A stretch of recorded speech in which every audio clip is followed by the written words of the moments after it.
دیکھیں defence budget کا کوئی 18% کی انہوں نے مانگی ہے انکریز. جی پچھلے سال کی نسبت زیادہ ہے.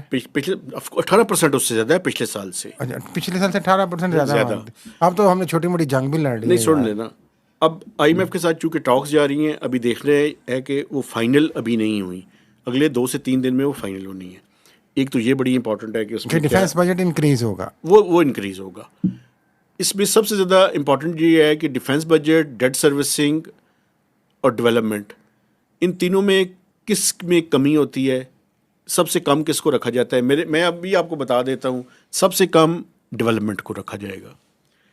لیکن اس میں جو میں دیکھنا چاہتا ہوں وہ یہ ہے کہ حکومت کہاں سے اپنے اخراجات کو کم کرتی ہے. یہ جو ریونیو ہے، یہ جو ریونیو ہے ہم بہت پہلے لوگوں پہ لگا چکے ہیں.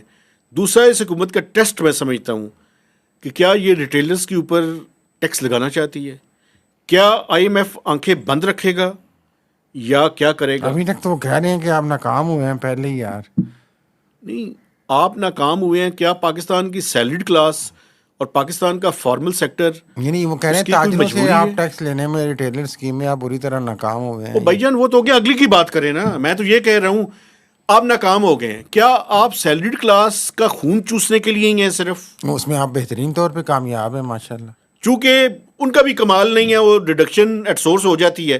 ریٹیلر سے ٹیکس لے کے دکھائیں نا، جو اصل کام ہے وہ کریں. ایک اور آخری بات، یہ جو آئی ٹی کمپنیز ہیں، یہ بجٹ کی ہوپس پہ میں بات کر رہا ہوں. میں بجٹ کی ہوپس کے بارے میں ہی بات کر رہا ہوں. ہاں جی.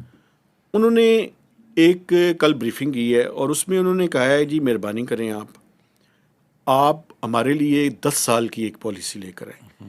یہ جو ہر سال بعد کچھ اور، اس سے اگلے سال کچھ اور، تو اس طرح سے انڈیا کا، ویتنام کا اور باقی ممالک کا مقابلہ نہیں ہو سکتا.